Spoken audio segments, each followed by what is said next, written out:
कि उनको ऑनेस्ट बंदा चाहिए, दे वांट ऑनेस्ट पीपल। बहुत हेजी सी पिक्चर थी मेरे सामने। और मैं पीछे बैठा था एकदम आखिरी में। तो 70 लोगों का बैच था, तो जब पिक्चर दिखाई गई सारे लोग खड़े हो गए। तो जब खड़े हुए तो मैंने सर को चिल्लाया कि यार sir I haven't seen the picture. तो उन्होंने बोला what ever you think you right. तो मेरे को एक ऐसा दिखा था, कॉफिन टाइप का दिखा।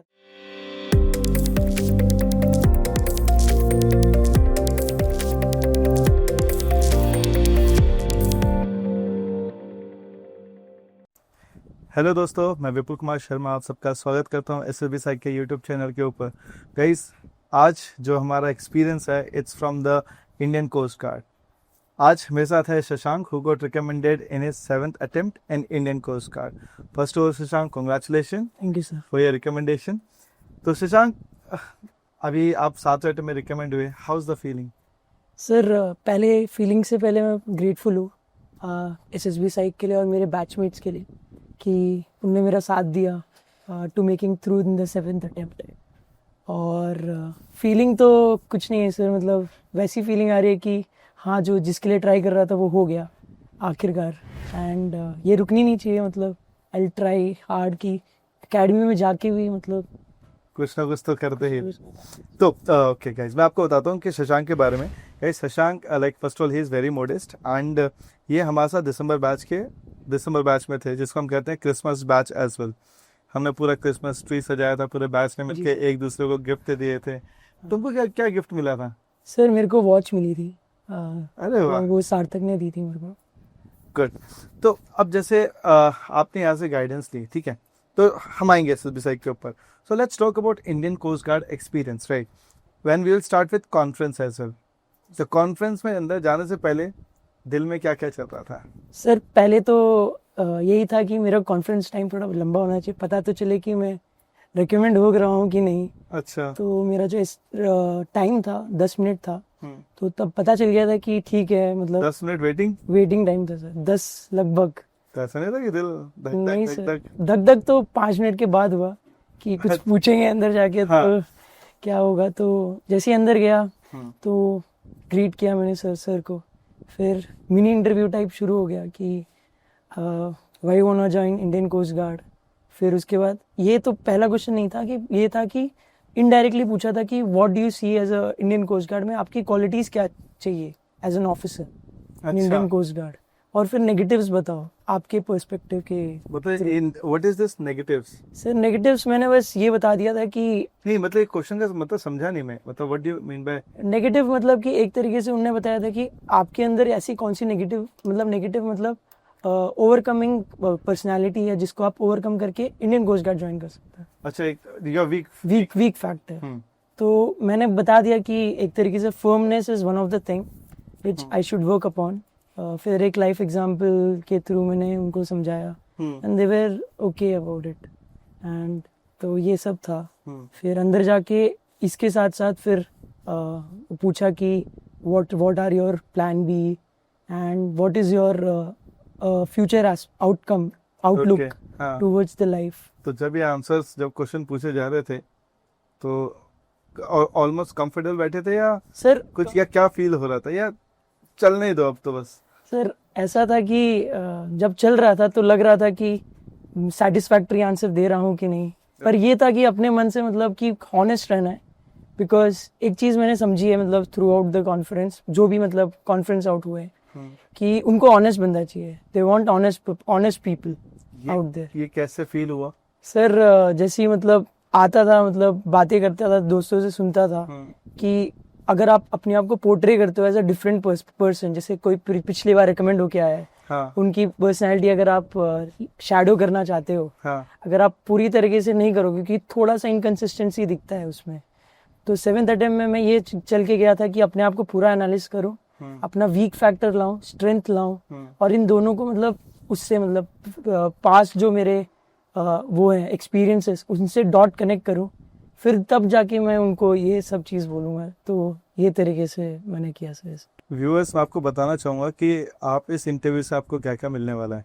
Guys, Shashank is a repeated candidate जिन्होंने आर्मी के लिए अपने अच्छे खासे अटैम्प्ट दिए हैं, नेवी के लिए अच्छे खासे अटैम्प्ट दिए हैं, एंड ये 7th अटैम्प्ट में तो रिकमेंड हुए हैं, बट इसके अंदर सिर्फ एक ही स्क्रीन आउट है। Rest of the 5 are conference out, right. So देखा जाए बस कुछ ना कुछ तो चीज़ ठीक करनी थी और इसको फिगर आउट करने में टाइम लग गया। जी। ओके, तो अब हम बात करते हैं कि फर्स्ट ऑफ ऑल कि रिकमेंड हुए, नाम बुलाया, वो मोमेंट कैसा था? सर जब नाम बुलाया था तो मेरा शायद तीसरा चौथा नाम था। चेस्ट नंबर कितना था? 23 था सर। अच्छा। तो पहले उन लोगों ने ऐसा बुलाया था कि पहले उन लोग चेस्ट नंबर 5 को बुलाएं, फिर अच्छा। उसके बाद पीछे चले गए। तो मेरे को लगा कि मेरा नाम आएगा कि नहीं आएगा। हाँ। फिर मेरे को लगा 2 ही होंगे। हाँ। फिर उसके बाद फिर से आगे आ गए, फिर चौथा नंबर आया मेरा। तो मेरे को लगा चेस्ट नंबर 23 बुलाया, तो मैं चेक किया अपना, मेरा चेस्ट नंबर 23 है कि नहीं। हाँ। फिर उन्होंने बोला कि ठीक है अपना नाम बोलो। फिर मेरे को रोल नंबर तो पता नहीं था। हाँ। तो बोला सर मैं चेक करके बताऊंगा आपको। हाँ। तो फिर उठ के बोला कि पीछे जाके खड़े हो जाओ, तो वहां जाके खड़ा हुआ तो अच्छा फीलिंग्स आया। कितने लोग रिकमेंड हुए इंडिया? सर इस अटेम्प्ट में मतलब हमारी ग्रुप से मतलब 8 में से 4 हुए थे और कंप्लीट देखा जाए तो 13 हुए थे। 13 लोग रिकमेंड हुए। Sir good. तो अब जैसे अब बहुत सारे लोग ऐसे होते हैं कि जो इंडियन कोस्ट गार्ड के एसएसबी मिस कर देते हैं, राइट। वो सोचते हैं कि यार जब ये इंडियन आर्म फोर्सेस कहते हैं तो it is only Indian army as well, right. आप उन कैंडिडेट्स को क्या कहना चाहोगे कि यार इंडियन कोस्ट गार्ड भी, उसकी वैल्यू क्या है? सर पहली बात तो चारों फोर्सेस सेम ही है, मतलब मेरे हिसाब से if it comes under ministry of defence. अगर ये आ रही है तो एक तरीके से एसएसबी प्रोसेस भी सेम है। हाँ। अगर आपको कहीं और जाना है तो मतलब स्क्रीनिंग का फैक्टर रहता है एफकैट में। आप देखोगे 400-300 लोग आते हैं। अगर आप कोस्ट गार्ड में स्क्रीनिंग हो रहे हो तो आप एक तरीके से कॉन्फिडेंस आपको बूस्ट होगा कि मैं कहीं तो स्क्रीनिंग हो रहा हूँ। अगर कोई बंदा कंप्लीटली स्क्रीन आउट होते हुए आ रहा है, अगर वो स्क्रीनिंग हो गया कोस्ट गार्ड में तो उसको एक कॉन्फिडेंस फैक्टर तो आता ही है। और फिर स्क्रीनिंग के बाद भी ऐसा नहीं है कि डायरेक्टली आप कॉन्फ्रेंस जा रहे हो, उसमें भी आपको टाइम लगा, 2-3 महीने का प्रिपरेशन का टाइम। यही पे मैं थोड़ा सा रोकूंगा। एक पहले हम सारे व्यूअर्स को बताते हैं कि यार ये इंडियन कोस्ट गार्ड का एसएसबी प्रोसेस कैसे डिफरेंट है बाकी आर्म फोर्सेस से। सर अगर कंपैरिजन में देखा जाए तो सबका प्रोसेस 5 दिन का होता है। हाँ। पर इसका 6 दिन का होता है। ओके। पहला स्क्रीनिंग होगा। आपको स्क्रीनिंग एक बार हो गए हो तो आपको, क्योंकि यहाँ पे सिर्फ सीजीएसबी नोएडा है। हाँ। एक एफएसबी बोर्ड, और इधर आते हैं कि पूरा through out the year SSB चलेगा एक ही जगह। तो जैसे 5 बोर्ड्स हैं इधर, जैसे पीएसबी चेन्नई हो गया। हाँ। पीएसबी गांधीनगर हो गया। शिलोंग साइड भी हो गया एक, फिर गोवा हो गया। ये सब बोर्ड का वहाँ पे सिर्फ पीएसबी होती है। ये पीएसबी क्या है? प्रीलिमिनरी सिलेक्शन बोर्ड है। और ये है क्या? स्क्रीनिंग है, स्टेज 1 है। जैसे आपका दूसरी एसएसबी में स्टेज 1 होता है, ये भी स्टेज 1 है एक तरीके से। गाइज मैं थोड़ा सा और क्लैरिटी मैं देना चाहूँगा कि बाकी अगर आप एसएसबी के अंदर जाएंगे ना तो उसके अंदर आप पहले दिन जाएंगे, आपको ओआईआर देना पड़ेगा, आपको पीपीडीटी देना पड़ेगा, and then you will get screening. But Indian coast guard is completely different. उसके अंदर क्या रहता है कि आपको सिर्फ स्क्रीनिंग के लिए आपका एक पीएसबी होता है, जैसे बोला प्रिलिमिनरी सिलेक्शन बोर्ड। तो उसके अंदर सबसे पहले आपको ओआईआर देना पड़ेगा, और इसके अंदर भी लोग भेज दिए जाते हैं। ऐसा है कि स्क्रीनिंग के अंदर भी एक छोटा स्क्रीनिंग है। तो पहले आपको ओआईआर क्लियर करना है, फिर जो बंदे सेलेक्ट हुए वो जाएंगे पीपीडीटी के लिए। और जो पीपीडीटी भी क्लियर कर लेंगे, राइट। आप जस्ट करेक्ट मी कि एट द एंड कितने लोगों ने रिपोर्टिंग किया था पीएसबी में? सर बैचेस वाइड, मतलब हाँ, सुबह के तुम्हारे 70 लोग आए थे। तुम्हारे में 70 लोग पीएसबी में थे, 15 लोग स्क्रीनिंग, आखिर में 15 लोग स्क्रीनिंग हो गए। हाँ, तो दोस्तों आप देख रहे हैं ये स्टार्ट्स। अब ये 15 लोग जाएंगे FSB. It is like don't, ये बहुत अच्छी फीलिंग है कि आप ऑलरेडी स्क्रीनिंग हो चुके हो। अब आपका एसएसबी आपका शायद 1 महीना 2 महीना 3 महीने बाद आ सकता है। तो देखा जाए इंडियन कोस्ट गार्ड में सिलेक्शन बहुत ज़्यादा चांसेस हो जाते हैं, क्योंकि बाकी में मेरे हिसाब से बाकी में ऐसे ही रहता है। आप स्क्रीनिंग हुए, फिर जब तक थोड़े संभलते हो, अगले दिन साइकोलॉजी। और इंडियन और एयरफोर्स में बताऊँ क्या करते हैं, what they are doing is like now they are conducting psychology on a same day at evening, so the amount of pressure आप समझ सकते हैं। ओके, तो ये चीज़ तो हमारा अच्छा है।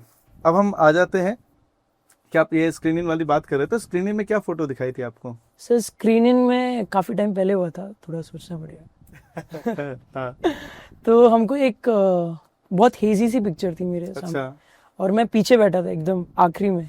हाँ। तो 70 लोगों का बैच था, तो जब पिक्चर दिखाई गई सारे लोग खड़े हो गए। तो जब खड़े हुए तो मैंने सर को चिल्लाया कि यार sir I haven't seen the picture. तो उन्होंने बोला whatever you think you right. तो मेरे को एक ऐसा दिखा था, कॉफिन टाइप का दिखा था, और उसमें एक लड़का खड़ा है। तो अब मैंने सोचा कि इसमें ही बना देता हूँ, तो इसमें स्टोरी मैंने बना दी। अब ये तो स्टोरी बनी, तो बाहर जाके मेरे को पता चला कि यार हॉस्पिटल का था। हाँ, तो मैंने फिर अपनी स्टोरी का थीम चेंज नहीं किया, हाँ, कि ग्रैंड मदर की डेथ, मैंने डेथ मतलब एज अ ट्रिब्यूट दे रहा है अपनी ग्रैंड मदर को। तो मैंने इसमें क्या किया कि एक तरीके से हॉस्पिटल का सीन ही किया, लेकिन बाद आफ्टर हॉस्पिटल का इसमें डाल दिया था। जीडी में मैंने इसमें बहुत पार्टिसिपेट किया था, जिसकी वजह से मैं स्क्रीन में हुआ था। डर तो लग ही रहा होगा। जीडी में मैंने सर पूरा मतलब ऐसा कर लिया था कि ग्रुप को मैं ही ले जा रहा हूँ, हाँ। और समराइज भी कर लिया था। हाँ। और मैंने अपने आप को नॉमिनेट नहीं किया था, मैंने दूसरे को किया था, पर उसको समराइज करके बताया था कि you have to tell these points. मेरे साथ वो भी हो गया और मैं भी हो गया सर। प्लेट है पर उसके दे दिया। ओके, तो चलो एक क्वेश्चन बात करते हैं कि because now like you got your recommendation and all the best for your medicals and the marriage, right now मुझे एक बात बताओ कि what you think on this theory, what is your plan and what's God's plan? Sir theory तो कुछ नहीं sir इसमें, पहली बात। हाँ। गॉड्स प्लान तब होता है अगर आप लगे रहोगे। अगर आपने छोड़ दिया तो गॉड्स प्लान तो खुद आके आएगा नहीं, आपके थाली में परोस के नहीं देता कुछ। हाँ। पर गॉड्स प्लान मेरे हिसाब से ये तब हुआ था जब मेरा मतलब कॉन्फ्रेंस आउट होके आया था मैं 3 तारीख को, 3 मई से कोलकाता से। अच्छा। तो मेरा था 12 तारीख को FSB।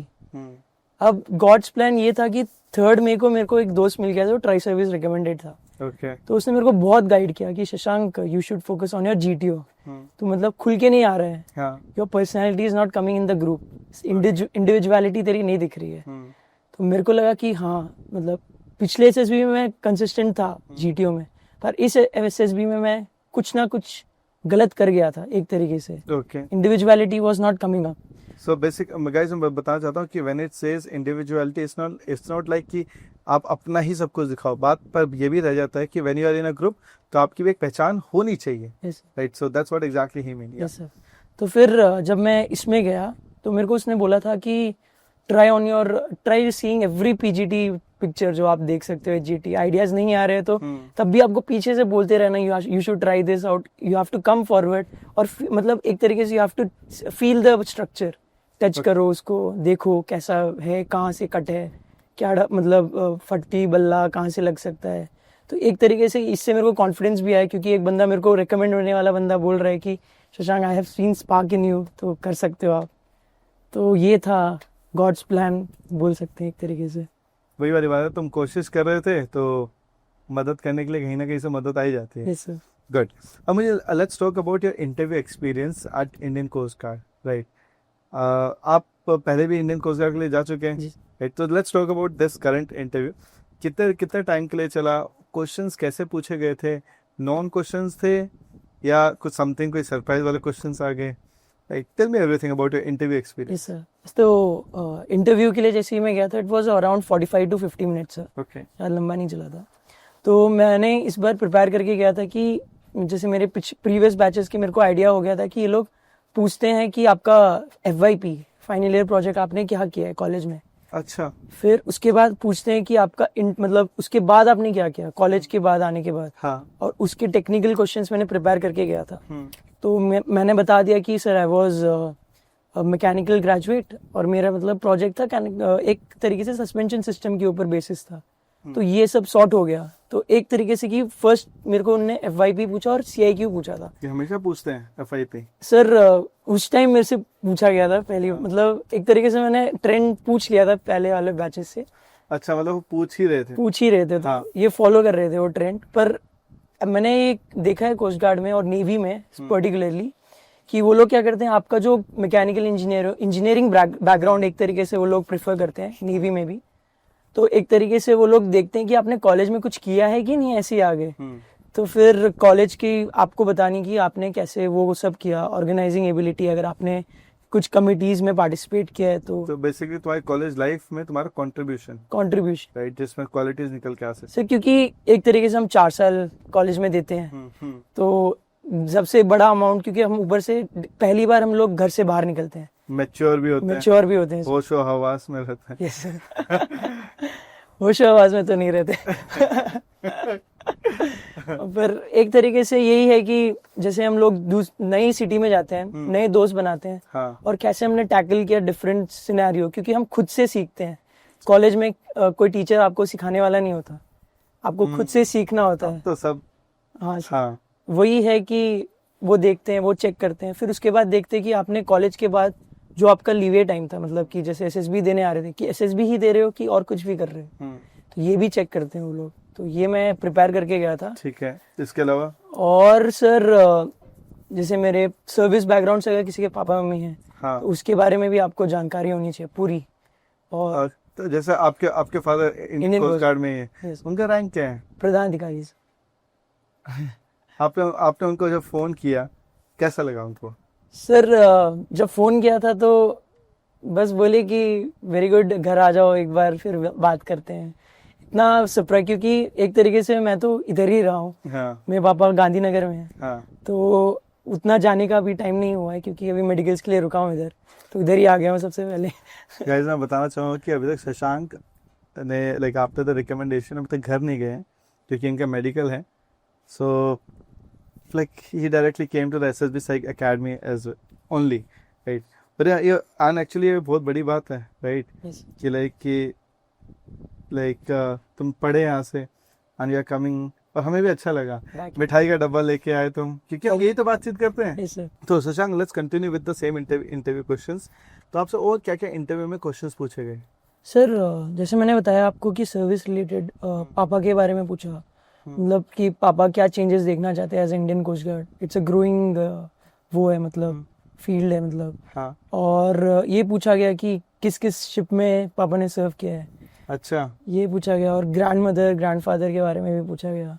फिर सिस्टर, जैसे मैं बहुत कन्फाइन करता हूँ अपनी सिस्टर से, तो उनके बारे में पूछा गया। फिर ये तो हो गया पूरा ये, और फैमिली रिलेटेड हो गया। हाँ टेक्निकल रिलेटेड पूछा है मेरे से कि जैसे मैं मैकेनिकल इंजीनियर था, हाँ तो एक फ्रंट व्हील ड्राइव का वो पूछा था कि व्हाट ऑल फोर्सेस एक्ट, अरे क्योंकि मेरा सस्पेंशन सिस्टम में वो था, तो वो पूछा गया था। बता दिया था? हाँ सर, बता दिया था। ठीक। हाँ फिर उन्हें आर्किमिडीज, मतलब how does a ship float, हाँ बेसिक सा। फिर उसके बाद वो ले गए कि व्हाट इज नॉट्स, मतलब शिप ऑफ स्पीड क्या है शिप की, हाँ ये सब पूछा। फिर उसके बाद ऐसी नॉर्मल सर्विस रिलेटेड क्वेश्चन चलते रहे। फिर आखिरी में उन्होंने मेरे से ये पूछा कि what you doing right now, क्या कर रहे हो अभी तुम। ओके। फिर जॉब क्यों छोड़ी गई थी बीच में, आपने क्यों छोड़ी, तो ये सब पूछे गए थोड़े से प्रेशर बनाने के लिए। फिर बस ये अच्छा, मुझे उन सारे क्वेश्चंस के बारे में बताओ जहाँ पे आपने बोला I don't know. Sir I don't know तो मैंने काफ़ी कम बोले थे मेरे हिसाब से। फिर भी कौन कौन से क्वेश्चन है बोला? सर टेक्निकल रिलेटेड ही बोला था, क्योंकि मेरे को उनने एक बार बोला था कि रोटेशन वाला, हाँ। तो उनने मेरे को बोला था कि are you sure about it, तो मैंने बोला sir according to my knowledge इतना ही मेरे को पता है, अगर आगे होगा तो I don't know about it, इतना ऐसा बोल दिया था मैंने। ओके। तो उन्होंने बोला था कि okay get it prepared for your conference, ऐसे करके बोल दिया। तो पूछा था कॉन्फ्रेंस में? नहीं पूछा। ओके, अब now let's talk about your interview strategy, right? कि आपने इंटरव्यू की तैयारी कैसे की थी? बिकॉज व्यूअर्स रियली वांटेड कि यार हमें भी इंटरव्यू लिए प्रैक्टिस करना है, और तुमको पता है कि आईओ में क्या हाल होता है। हाँ सर। तो what you are going to suggest viewers कि उनका इंटरव्यू कैसे अच्छा हो सकता है? सर एक चीज़ स्टार्टिंग में मैं बताता कैसे मैं प्रिपेयर करता था। तो पहले तो CIQ देखता था, प्रीवियस ईयर क्या है, मतलब पहले लोगों से क्या पूछा गया। हाँ। तो ये स्ट्रैटेजी में वर्कआउट नहीं हुई। अच्छा। तो बाद में मैंने क्या देखा कि अपना, मतलब एक तरीके से मैं कैट का भी इंटरव्यू दे रहा था, हाँ। तो उसमें स्ट्रेंथ और वीकनेसेस प्रिपेयर हो गई थी मेरी। और फिर उसके बाद मेरे फैमिली रिलेटेड मैं पापा से बहुत बातें करने लग गया था कि पापा क्या होता है कोस्ट गार्ड, कैसी चीज़ें चलती है। तो एक तरीके से एम्पैथेटिक, मतलब बातें से पता चल गया था कि क्या पापा सोचते हैं कोस्ट गार्ड के बारे में, और मेरे में ट्रांसफर भी हो गया था। हाँ। तो फिर और परिवार वालों के साथ मतलब एक तरीके से SSB आपकी सबसेट है लाइफ की। तो एक तरीके से अगर आप लाइफ एंजॉय कर रहे हो तो इंटरव्यू आपका खुद ही मस्त चला जाएगा।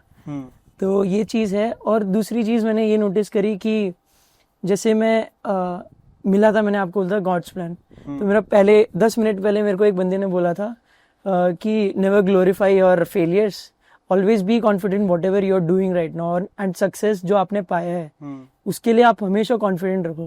तो इसकी वजह से मैं हमेशा मतलब एक चीज़ है कि जैसे आप इंटरव्यू के लिए जाते हो, आपका confidence level matters the most.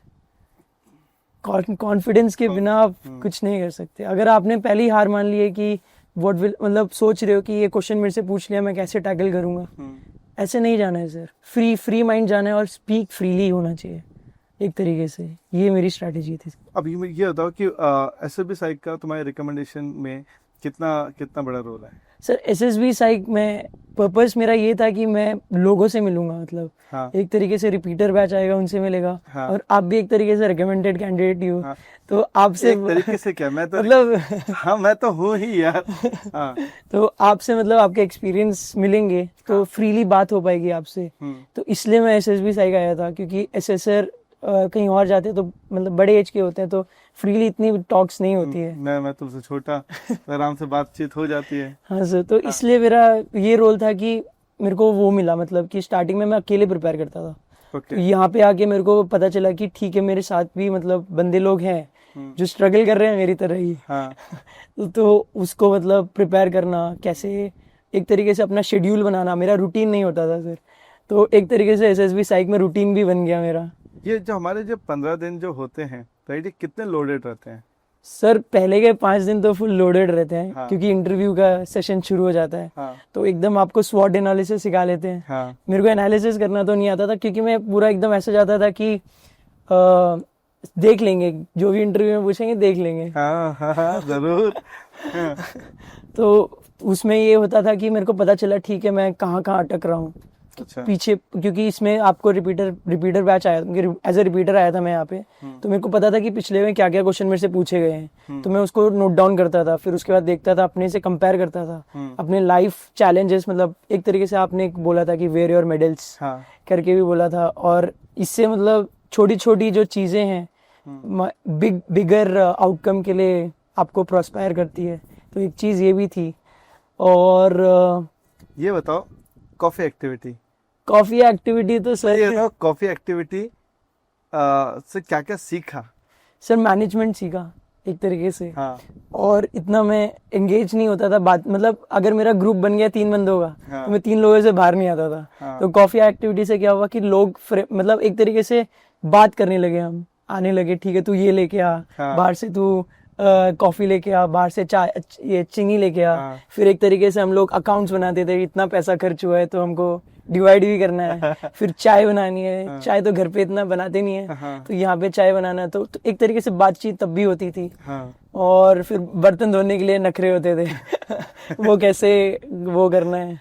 तो इट्स लाइक गाइस, मैं आपको ये बताना चाहता हूँ कि यहाँ पे हमारे बहुत ऐसे एक्टिविटीज़ होती हैं जहाँ पे इट्स लाइक कि एक्टिविटी की वजह से ना लोगों को आपस में बातचीत करनी पड़ती है, कुछ ना कुछ बहाना मिल ही जाता है, राइट।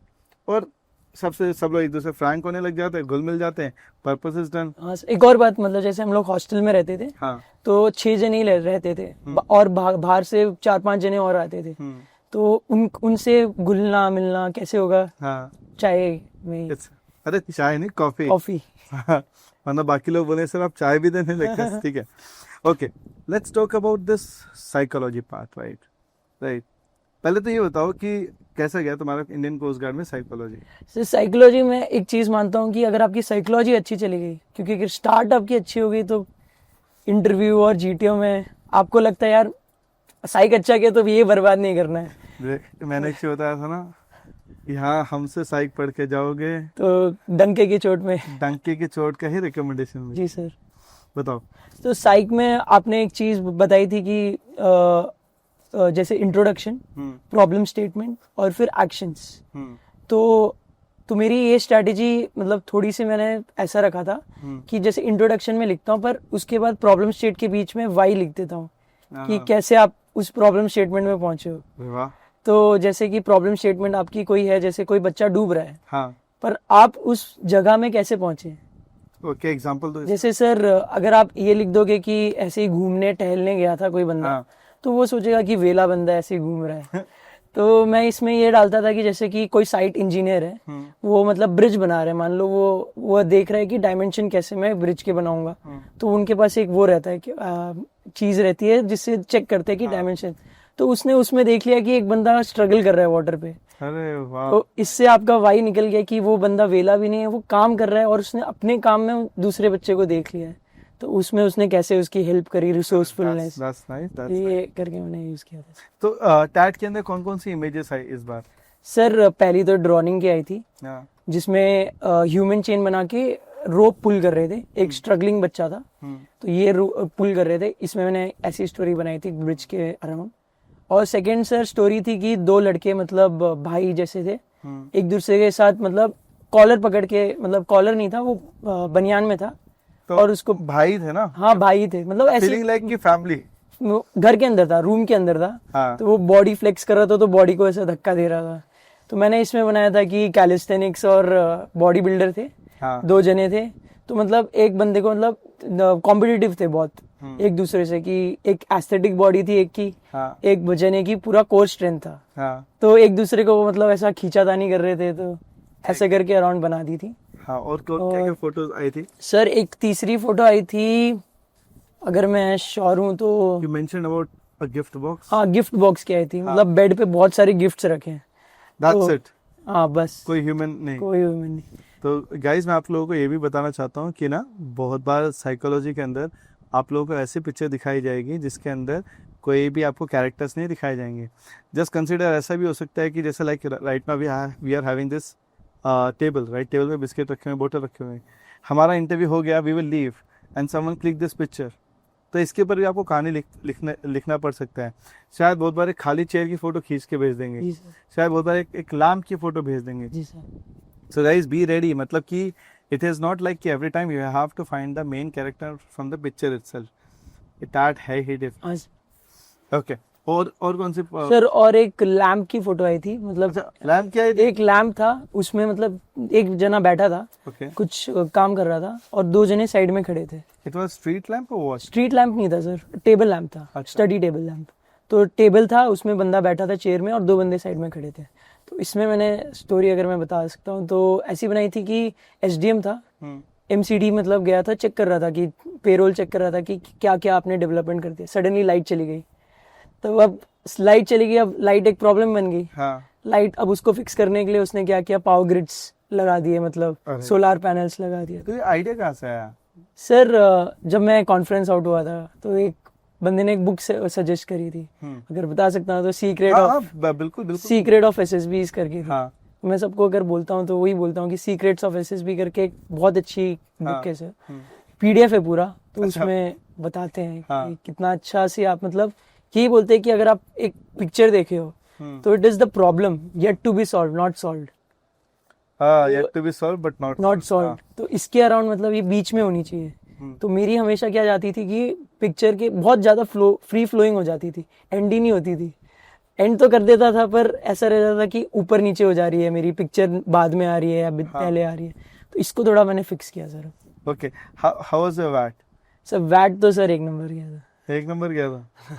चीट शीट कितनी काम आई? सर चीट शीट मतलब बहुत, मैं तो करके नहीं आया था, आपने डांटा भी था एक बार। हाँ। 2 बार तो घर भी बाहर भेज दिया था तो वहाँ पे बैठ के किया था, तो याद है सर, वो तो हो गया था ढंग से। SRT? सर एसआरटी में मैं पहले बहुत घबराता था। हाँ। घबराता मतलब इन द सेंस कि मतलब कंप्लीट नहीं होती थी कि हाँ। कितना लिखना है, मेरे को पता नहीं था। हाँ। तो मैंने इस बार एक स्ट्रेटेजी अप्लाई की कि जैसे कुछ भी है, जैसे कि Rahul is going to his sister's village. Suddenly it started raining. So basically he was visiting his sister village and it started raining heavily. तो स्टार्ट ही ऐसे कर देता हूँ, he reached his sister's village, कैसे फिर उसके बाद लिख देता हूँ, क्योंकि एम पहले लिख देता हूँ, बाद में लिखता हूँ एक्शंस। Otherwise पहले तुम्हारा पर्पस मिस हो जाता है, इसलिए मैं पहले लिख देता हूँ बस। Okay, he reached village by taking the lift. और जैसे जैसे भाग के साइकिल ले जाके, मतलब कि अच्छा कैसे किया वो बात में? की बात, पहले वो तो कहाँ पहुंचा कि डिस्ट्रैक्ट ना हो जाओ। एक और एग्जांपल दो ऐसे। सर अगर दूसरा एग्जांपल दिया जाए तो मान लो कि he was visiting cinema hall and he saw a certain guy molesting a girl. Molesting or teasing? Molesting. Let's consider molesting. Okay. तो मैं यहाँ पे डायरेक्टली लिख दूंगा कि he slapped the guy and took him to the police station by picking him with the collar. हाँ. और report कर दिया, और उसके बाद then he enjoyed the movie with his sister. Okay. Guys मैं आपको ये बताना चाहूँगा कि यहाँ पे दो वर्ड हैं, एक है मोलेस्ट और एक होता है टीज। सो आज पर लाइक जो मोलेस्टिंग पे एग्जैक्टली यही एक्शन, यही आपको डिसीजन देना चाहिए मेरे ख्याल से। This is what exactly an SRT is like. Guys SRT में आपको व्हाट के ऊपर ज़्यादा फोकस करना है, हाउ, व्हाई, फ्रॉम, राइट, सब कुछ ये आपके पास ऑप्शनल होता है, right. You can put all of this thing in TAT, but अगर आप लोगों को एसआरटी अगर अच्छा करना है तो guys in that case focus on what, right. और शशांक ने क्या किया, सीधा व्हाट ही लिख दिया, विच इज रियली गुड। कितने एसआरटी की आपने? सर मेरी 47। 47। ओके, तो अब ये बताओ कि जब तुम्हारा पूरा साइकोलॉजी हो गया, राइट, कैसे फीलिंग आई? साइकोलॉजी के बाद सर एक्चुअली कोस्ट गार्ड में क्या रहता है कि सुबह 7 बजे बुलाते हैं डॉक्यूमेंटेशन के लिए। अच्छा। 7 बजे के बाद आपको डॉक्यूमेंटेशन करेंगे 3 बजे तक, फिर 4 बजे मतलब 2 बजे तक तो कर देते हैं। 7 से 2? हाँ सर, मतलब 1-2 बजे तक खाना लंच हो जाता है। हाँ। लंच के बाद करते हैं आपकी साइक शुरू। अच्छा। तब का टाइम था 3:30, पर थोड़ा लेट हो गया था, 4:30 से शुरू कर दिया था हम लोगों ने। तो 4:30 से शुरू किया तो 7 बज गए थे एंड टू एंड, तो ऐसा पूरा टायर्ड हो गया था तो सो गया।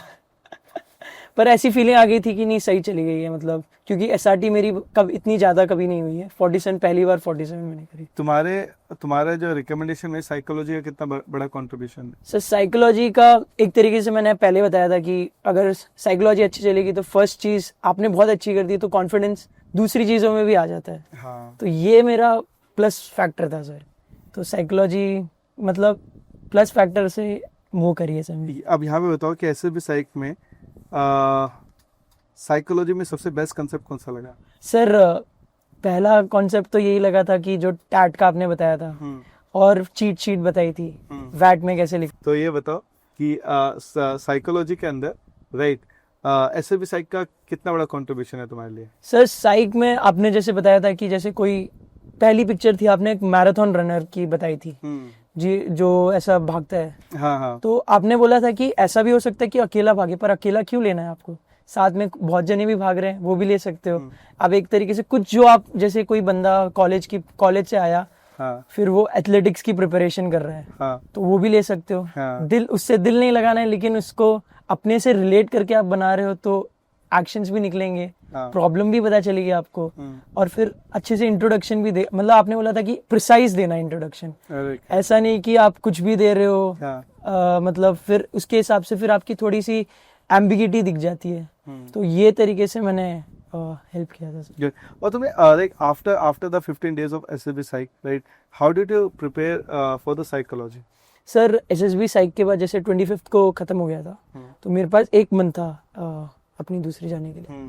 तो उसमें मैंने टैट के 30 मतलब 50 से अराउंड पिक्चर्स लिख दी थी। हाँ, तो मेरे को ये था कि मेरे पास कंटेंट है अभी। हाँ, तो अब मैं उस कंटेंट को यूज करके, जैसे आपने थीम्स बताई थी बहुत सारी, 12 थीम्स बताई थी। हाँ, फायर, ड्रॉनिंग हो गया, न्यूट्रल थीम्स हो गई। बताई तो 20 थी। 20, हाँ सर, हाँ, 20 हाँ, 20 बताई थी, और उसके अराउंड ही रिवॉल्व कराना है आपको। हाँ, तो जैसे आपने ऑफिस का बताया था, जैसे ऑफिस में अगर आप ऑफिस का बताया था, डेथ का मतलब एक हॉस्पिटल का सीन बताया था, एक्सट्रीम डेथ हो गई या फिर हॉस्पिटलाइज्ड हो गया कोई बंदा, या फिर आपको कहीं ले जाना है, हाँ, तो आप अपने से रिलेट करो। और एक और चीज आपने बताई थी कि जो थीफ का सिनेरियो था, हाँ, कि अपने घर को इमेजिन करो कि कैसे आप अपने घर में अगर कोई आया है बंदा, हाँ, न्यूट्रलाइज कैसे करोगे। तो इससे बहुत कनेक्ट हो गया था sir. Okay, so let's discuss about the practice of psychology, right? कि after completing the 15 days with SSB Psych, right? फिर आपके पास 1 महीना था, तो आपकी क्या स्ट्रैटेजी थी कि आप किस तरीके से आप साइकोलॉजी की तुमने तैयारी की? टाइम टेबल क्या था? सर पहली बात तो टैट के लिए आपने बताया था कि जो भी आपके पास आ रहा है वर्ड्स, तो पूरी लिख डालो, मतलब जितने भी आपके पास आ रहे हैं। फिर उसके बाद उसको रिकमेंडेड स्टोरी टाइप में लिखो। तो जैसे पॉइंटर्स में लिख देता था मैं, 1 2 3 4 5 बहुत बन जाते थे।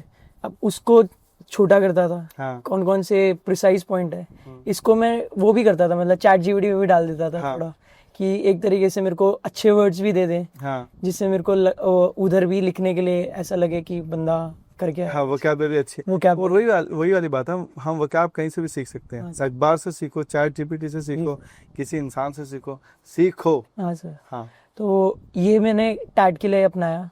फिर इसके बाद आपने एक चीज बोली थी कि शॉर्ट टर्म और लॉन्ग टर्म, जैसे प्रॉब्लम स्टेटमेंट 3 टाइप की होती है। हाँ। तो लॉन्ग तो मैं हमेशा शॉर्ट टर्म बनाता था। हाँ। क्योंकि ऑपरेशनल रहती थी वो। हाँ। कि आप उसमें काम कर रहे हो, मतलब उसमें ज्यादा एक्शंस आते थे। तो लॉन्ग टर्म की मैंने, जैसे आपने बताया था कि दूसरे जैसे प्रिपरेशन वाइज, और एक होता था कि एक्शन ओरिएंटेड, जैसे आप काम कर रहे हो उसमें। तो ये सारी स्टोरीज में वो कर देता, सेक्शन वाइज कर देता। तो एक तो ये हो गई। फिर दूसरी चीज आपने ये बताई थी कि एसआरटी में कभी भी अपने आप को अकेला मत सोचो। जैसे आप कहीं पे भी घूमने जा रहे हो। हाँ।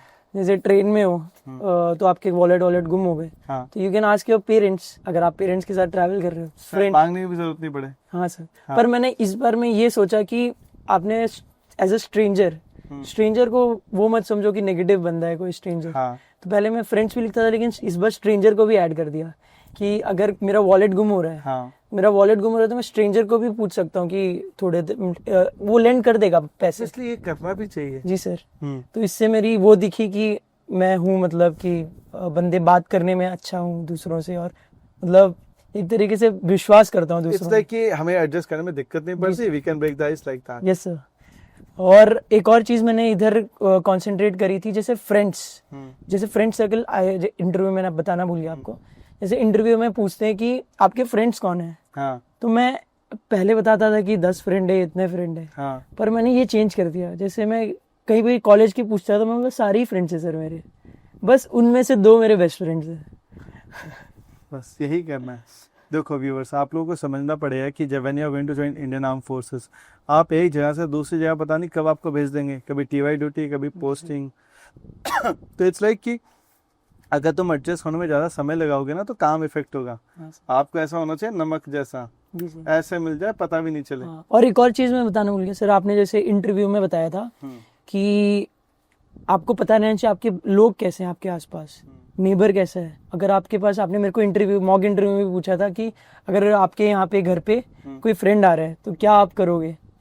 तो ये मेरे को इंटरव्यू ने पूछा था। अच्छा। कि मान लो आपका कोई दोस्त है पौंडीचेरी आ रहा है। हाँ। तो पौंडीचेरी आ रहा है तो आप क्या करोगे। तो मैंने इसमें अपने नेबर को भी इंक्लूड कर दिया कि मैं नेबर के यहाँ ले जाऊंगा कि स्पेशल थाली खिलाऊंगा, क्योंकि वहाँ की वो नॉर्थ से आएगा। हाँ। स्पेशल केले के पत्ते में खिलाएंगे हम नीचे ले जाके। एक तरीके से मेरी सोशल अडेप्टिविटी और लोगों से कैसे रहता हूँ, इंक्लूसिविटी दिख गई सर। रिलेशन पता चल गए। हाँ। फिर इसके बाद मैंने साइट्स, जगह के नाम बता दिए कहाँ कहाँ ले जाऊंगा। फिर इसके बाद मम्मी पापा से मिलवाऊंगा, उनके साथ ले जाऊंगा कि मम्मी पापा को भी ले जा रहा हूँ अपने साथ। एक सारे रिलेशन सब ठीक टिक हो गए सर उसमें। व्यूअर्स, आपको बताना चाहता हूँ कि if you also want to study, right, if you want to learn from SSB psych, तो हमारे पे मल्टीपल कोर्सेज हैं, राइट। पहले तो मेरा सजेशन ये है कि 15 डेज एक बार आ जाओ, right. The amount of exposure, the amount of knowledge you are going to get, guys, आपकी लाइफ ज़रूर चेंज होगी, I can guarantee that, right. Second thing, अगर आप ऑफलाइन नहीं आ पाते फॉर एनी रीज़न, सेकेंड है हमारा ऑनलाइन कोर्स। ऑनलाइन कोर्स हमारा शाम को होता है 6:30 से 9 बजे तक, जो कि समटाइम्स 9:30 बजे तक चले जाता है। इसमें आ जाओ, इसमें एक्टिवली पढ़ लो, क्योंकि मेहनत तो तुम लोग करोगे, एसएसबी भी जाओगे, तो इट्स बेटर कि कुछ पढ़ के जाओ, कुछ बदलाव आए तभी तो कुछ रिजल्ट चेंज होगा। एंड थर्ड, अगर जो लोग ना ऑफलाइन आ पा रहे हैं ना ऑनलाइन आ पा रहे हैं, शायद सर्विस कैंडिडेट्स के लिए, या जिनकी नाइट शिफ्ट होती है, या शायद वो रिपीटर जिन्होंने अपने ऑफिस से इतनी छुट्टी ले ली क्या वो छुट्टी वो ले ही नहीं सकते, तो guys we have digital course too. अगर तुम सीखना चाहते हो, SSB psych is the place, you will learn it, I can guarantee. So guys, download SSB psych mobile application, या जो हमारे वीडियो के जो नीचे जो डिस्क्रिप्शन है, you will get all the details, right. You can purchase the PPDT book, which is a perception and discussion book, and guys उसके अंदर बहुत डिटेल एक्सपीरियंस आपको लिख के रखा है। आप बस यही सोचो कि आप एसएसबी जाओगे, तैयारी करके जाओ, अच्छी बात है, सिर्फ मुंह उठा के मत चले जाना कि अच्छा यार ये तो ऐसे सिलेक्ट हो गया। नहीं भाई, कोई भी ऐसे सिलेक्ट नहीं होता है जी सर। वो बहुत कुछ करता है, जस्ट बिकॉज उसने तेरे को बताया नहीं डजंट मीन कि वो हो नहीं रहा, right. Okay Shashank, now let's talk about the GTO part. First की पहले बताओ, इंडियन कोस्ट गार्ड में जीटीओ में क्या क्या टास्क आ चुके हैं? सर काफ़ी हद तक पहले ये पीजी आउटडोर नहीं होता था, सिर्फ आईओ होता था और जीओआर होता था। हाँ। और अब के मामले में FGD छोड़ के सब आ गया है, पीजीटी आ गया, PGT आ गया। कितना बड़ा है? सर काफ़ी बड़ा है, मतलब इतना बड़ा नहीं है जितना कि इलाहाबाद हाँ। में, लेकिन 2-3 ग्रुप को तो एक साथ ले सकते हैं। ओके, और डिफिकल्टी लेवल कैसा है? सर डिफ़िकल्टी लेवल अभी तो हम एक्सपेरिमेंटली है उनके लिए, हाँ, तो एक तरीके से आधे आधे स्ट्रक्चर है, इतना कंप्लीट नहीं है वो। ओके, तो अगर आपको आइडियाज़ भी नहीं आ रहे कंप्लीटली, पर आप ब्रेक थ्रू कर पा रहे हो, हाँ। तो आप कर पाओगे मतलब। पर जैसे like you already have an experience और Indian navy as well and Indian army, तो फिर क्या लगता है कि लेवल ऑफ ये जो इंडियन कोस्ट गार्ड में जो बना है? सर इतना मतलब मूविंग मटेरियल्स तो इतने नहीं है उनके पास, ओके, मतलब स्टैटिक ही है। अगर आपका हमारा अगर वो देखा जाए तो आप जैसे बोलते थे कि first you have to find the base, फिर उसके बाद अगर बेस नहीं है तो you have to make the base, फिर उसके ऊपर प्लैंक रखो अगर बन रहा है तो, फिर देन सेकेंड आता है हिंज बनाना। हाँ, हिंज बनाना कि कैसे स्टेबल रखोगे। अगर ये प्रोसेस आप लोग सीख गए फिर तब तो कुछ भी हो जाएगा, कहीं पे भी, चाहे नेवी चले जाओ, कोस्ट गार्ड चले जाओ, कहीं पे भी चले जाओ। ओके। सो गाइस, आप ये भी समझो कि जैसे बताया ना बेस और हिंज का कंसेप्ट, राइट, आप ये चीज़ समझो कि ये सारी चीज़ तो जब, क्योंकि ऑफलाइन वाला हमारा जो एकेडमी जो हमारी जो खुली है अभी 1 साल होने वाले हैं, right, and we will be doing the celebration part 2, ठीक है। तो बात ये कि इस 1 साल से पहले जो हमारी जितनी भी तैयारी होती थी ये तो ऑनलाइन पे होती थी, और ऑनलाइन में भी हमारा जीटे बहुत स्मूथली हो जाता था, बिकॉज तुम्हें कंसेप्ट आना चाहिए, राइट, मेरा मानना था, और concept was way too enough. हाँ, तो अब ये बताओ पीजीटी कितने किए तुमने? सर PGT तो सारे ही हो गए थे। हाँ, सब कर दिए थे? हाँ सब। How was HGT? Sir HGT में हाफ ग्रुप टास्क में इतना वो भी हो गया था, लगभग इजी था वो। इजी था। हाँ। कमांड टास्क में क्या क्वेश्चंस पूछे? सर कमांड टास्क में मेरे से बस पूछा कि Shashank where are you coming from, what are you doing right now, और बोला कि ओके, हाथ मिलाया, थोड़ा बहुत बातचीत करी। हाँ, फिर उसके बाद थोड़ा पर्सनल क्वेश्चन पूछा कि कहाँ से आ रहे हो, हाँ, और थोड़ा पूछा कि किधर है पापा मम्मी, ये सब हाँ, क्वेश्चन पूछा, बस नॉर्मल सा चला इतना सा। फिर बोला okay now you can call her. Subordinate. Task कैसा मिला था तुमको? टास्क मतलब इजी, हार्ड? मतलब एक तरीके से हम 3 लोगों को मिला था टास्क, हाँ, तो उसमें से हम 2 हुए थे रिकमेंड, ओके, और कंपैरेटिवली अगर 3 टास्क दिए थे कमांड टास्क में, कंपेयर किया जाए तो हमारा टफ था, थोड़ा टफ था, थोड़ा सा क्योंकि tough था। थोड़ा टफ था। तो बीच में पॉइंट आउट किया, क्रॉस किया? सर क्रॉस क्वेश्चन तो किया, मतलब कि अगर ये सोल्यूशन है तो दूसरा बताओ, अगर ये हो गया तो तीसरा बताओ, बस इतना किया। फिर उसके बाद तीसरे में मैंने बस आइडिया बता दिया, रस्सी मेरे ढंग से बन नहीं रही थी, मैंने बोला दिस इज माय आइडिया, बोले ओके जेंटलमैन अंडरस्टूड, मतलब कन्विंस कर दिया था। अब ये बताओ कि अब जब तुम रिकमेंड हो चुके हो, राइट, अब आफ्टर रिकमेंडेशन जब आप अपना पास्ट देखते हो तो तुमको क्या लगता है कि what are the few things where you are lacking, कि अच्छा ये कमियां थी जिसके ऊपर काम नहीं हो रहा था या काम करने की ज़रूरत थी, अगर ये मैं पहले कर लेता रिकमेंडेशन मिल जाता, क्या चीज़ हो सकती है? सर पहली बात तो ये कि मैं इनकंसिस्टेंट था, मतलब अच्छा, आईओ अगर कभी अच्छा हो जाता था हाँ, तो मेरा जीटीओ खराब हो जाता था। बट या क्यों? सर क्योंकि सर एक तरीके से मैंने देखा जाए तो जीटीओ मेरा इतना एक्सपोजर नहीं था। अच्छा, तो जीटीओ में क्या होता था कि मैं पीछे खड़ा रहता, मतलब सब ले जाते थे, अब मैं पीछे से बोलता नहीं था, क्योंकि मुझे लगता अगर वो कर रहे हैं तो करने दो, मतलब ग्रुप जा रहा है तो जाने दो। हाँ, तो इससे मेरा कॉन्फिडेंस लेवल थोड़ा कम हो जाता था, और मेरा आईओ फिर अगर मेरा जीटीओ के बाद इंटरव्यू होता था फिर वो कॉन्फिडेंस में मेरा टिक नहीं होता था। ओके, तो ये मेरे को लगा कि पॉइंटर आ रहा था। और साइक में मेरा कभी कभी, जैसे मैं इधर नहीं आया था तो मेरा साइक में मेरा फ्री फ्लोइंग जाता था, मतलब कुछ मतलब ऐसा था कि डिस्क्राइब कर देता कुछ था, भी लिख रहा कुछ भी मतलब डिस्क्राइब कर रहे हो, लिखता मैं अपना पास से ही था, लेकिन मेरी कंप्लीट नहीं होती थी स्टोरी, एजेंडा क्वालिटीज हाँ, करते थे, मेरे को वो नहीं पता था, स्ट्रक्चर्स नहीं पता थे। ठीक है, बस मेरे को ये पता था कि मेरे को लिखना है कि what led to the situation, हाँ, what's happening, what will happen. तो ये 3 मैं अच्छे से लिख देता था, पर एक्शन मेरा व्हाट विल हैपन में इतने एक्शन नहीं डलते थे, तो ये मेरा दिक्कत था सर। ओके। सो अब हम अपने लास्ट सेक्शन में चलते हैं, that is a picture perception and discussion test, right. So तुम्हारी क्या स्ट्रैटेजी है, राइट, और तुमने वो पीपीटीटी वाली बुक पूरी पढ़ी थी? सर मैं मेरे बाद ही आई थी तो मैंने इतनी नहीं पढ़ी। अच्छा तब तो आई नहीं थी? नहीं आई थी। ओके, अब शायद तुमको जरूरत पड़े भी नहीं, राइट। तो मुझे ये बताओ कि तुम्हारी पीपीटीटी या फर्स्ट स्टेज स्क्रीनिंग वाला जो होता है उसकी क्या स्ट्रैटेजी है कि हम कैसे मेक श्योर करें कि हम स्क्रीनिंग हो जाए? यस सर, तो स्टार्टिंग से मेरा एक स्क्रीन आउट है। हाँ, तो मैंने उसमें नोटिस किया कि मतलब जीडी में मेरा इतना पार्टिसिपेशन नहीं था हाँ और नरेशन मेरा ठीक ठाक था, ओके ओके था। हाँ अगर आपकी नरेशन ओके ओके है, हाँ अगर जीडी में आपका पार्टिसिपेशन है, आप ग्रुप को मतलब एक तरीके से इन्फ्लुएंस कर पा रहे हो, हाँ ग्रोथ पर्सपेक्टिव से आगे बढ़ा रहे हो और बोल रहे हो कि ये प्रॉब्लम है, इसको कैसे मैं प्रॉब्लम सॉल्व करूंगा, तो एक तरीके से आप स्क्रीनिंग हो जाओगे। मतलब अगर जीडी में आपका पार्टिसिपेशन बहुत तगड़ा है, अगर ओआर में आपका डिसेंट पार्टिसिपेशन है, नरेशन में आपने अपने हिसाब से बहुत अच्छा दे रखा है, हाँ। बहुत अच्छा नहीं लेकिन अच्छा दे रखा है, और अगर जीडी में आपने कुछ नहीं बोला तब भी मतलब कभी कभी कुछ लोग हो जाते हैं, पर मेरे साथ ये नहीं हुआ है क्योंकि मैं नहीं बोला था तो मेरा स्क्रीन आउट हुआ था। तो मेरे हिसाब से तो ये है कि जीडी में अगर आपका पार्टिसिपेशन है तो आपका टिक हो जाएगा, टिक हो जाएगा। हो हाँ मुझे ये बताओ कि क्योंकि अब इसके अलावा हमारा आगे और भी एसएसबी है, राइट? सो क्या प्लान है फ्यूचर का? सर अभी तो मेडिकल्स है, हाँ ये अच्छे से हो जाए, इतना मैं सर आगे का सोचता नहीं हूँ, पर देखा जाए तो इसको एज अ कॉन्फिडेंस ले जाऊंगा, क्योंकि मैंने पिछले अभी रिसेंट बोला था कि never glorify your failures, be confident about whatever you have done. तो जो मैंने किया उसको मैं एज अ पॉजिटिव लेके जाऊंगा, हाँ और वहाँ पे भी मतलब ऐसा झंडे गाड़ के आऊंगा। शाबाश, good, all the best for that. तो Shashank, at the last I want कि आप हमारे व्यूअर्स हैं, क्योंकि ये भी बहुत होप से पूरी वीडियो देख रहे हैं एंड दे वांट कि वो भी पहले अटेम्प्ट में रिकमेंड हो जाए, राइट? तो सजेस्ट देम कि उनको क्या क्या करना चाहिए in terms of life, in terms of habits, कहाँ से पढ़े, क्या करें?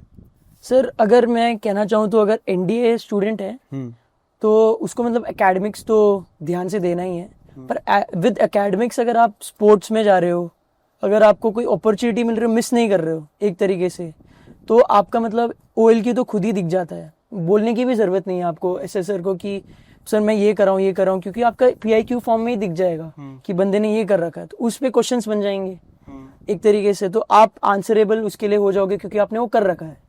अगर आपने और एक चीज बोलूंगा, ग्रेजुएशन में थोड़ी सी दिक्कत आती है सर, क्योंकि ज्यादातर लोग जॉब नहीं करते हैं, अगर डायरेक्टली चले जाते हैं एज अ जॉब, क्योंकि आपको प्लस फैक्टर देता है वो, क्योंकि वो दिखता है कि आपकी सेंस ऑफ रिस्पॉन्सिबिलिटी कितनी अच्छी है। Okay. और एक तरीके से अगर आप जॉब करते हो और साथ साथ अपनी जो डे टू डे लाइफ है वो अच्छे से जीते हो, तो आपको खुद ही कॉन्फिडेंस आ जाता है कि यार मैं खुद अकेला कर रहा हूँ तो मैं अकेला काफ़ी हूँ एसएसबी देने के लिए। तो मैं यही बोलूँगा कि बस इसमें थोड़ा ध्यान दो।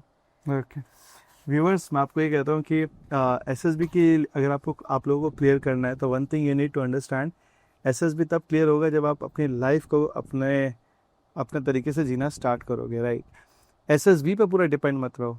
अगर तुमको एडवेंचरस बनना है तो बनो, without Indian army, navy, coast guard, इनके बिना भी। ऐसा नहीं कि मैं ये ज्वाइन करूँगा तो ही मैं लीडर बनूंगा, नहीं। इज माई सजेशन इज जहाँ पे जितना वॉलंटियर कर सकते हो उतना करो, जितना आप काम कर सकते हो, जितना आप काम ले सकते हो वो सब चीज़ करो, because these are the things जो आपके अंदर क्वालिटीज़ बिल्डअप करती हैं। हम बहुत बार ये सोचते हैं कि यार मैं वॉलंटियर क्यों बनूँ, मैं चटकी बन जाते हैं, काम से बच जाते हैं। पर कहीं से वॉलंटियर जब हम करते हैं ना काम, इसी से ही हमारी क्वालिटीज़ बिल्डअप होती है। ऐसा नहीं कि अच्छा यार मैं यहाँ पे इंटर्नशिप क्यों करूँ, यार इंटर्नशिप के अंदर तो मेरे पैसे नहीं मिल रहे।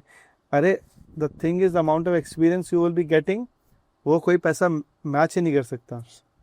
तो गाइस मैं ये कहता हूँ कि आप लोग अपनी तैयारी टाइमली करो, प्रोक्रेस्टिनेट मत करो। जब पता है एसएसबी आने वाला है, क्यों वेट कर रहे हो? कोई बोलता है सर 5 महीने बाद एसएसबी है तो मैं 30 महीने पे तैयारी करूंगा। तो भैया पहले, दूसरे, तीसरे महीने तक का जो माइंडसेट है उसमें क्या रहेगा? गड़बड़ाया हुआ। अरे एक काम कर, अभी गाइडेंस ले, सो that you will be having clarification for the next 4 month. तो पहले से कॉन्फिडेंट हो चुका है, इंस्टेड ऑफ 3 महीने तुम अनसर्टेन रहो, राइट? सोचो कि क्या करे क्या नहीं करे, 10 लोगों से क्वेश्चन पूछेगा। पहली क्लैरिफिकेशन ले ले first month, don't you think second, third, fourth, fifth कितने सुपर्ब जाएंगे? तो गाइज इस चीज़ को ध्यान रखो, ठीक है? उसके बाद ज्वाइन एसएसबी साइक। गाइज आप हमेशा एक ऐसा असेसर चाहते हो, एक ऐसी जगह चाहते हो ना कि जहाँ पे आप पे ध्यान दिया जाए, जहाँ पे तो अपने क्वेश्चंस खुल के पूछ सकता है, राइट? तो this is the place, come to SSB psych, right? And I want कि भैया तुम रिकमेंड हो so that you can come to this studio and let's have a conversation like that, right? बस इतना ही है, छोटा सा ही है। ऋतिक रोशन ने सही बोला था, एक छोटा सा इंटरव्यू है, फिर तो बस ठीक है लाइफ। वो तो 3 बहुत हो गया इसके लिए। So guys, with this thing we come to the end of today's experience with Shashank, right? He got recommended in Indian coast guard and all the best. Thank you sir. Indian coast guard को एक अच्छा officer मिला है। Thank you sir.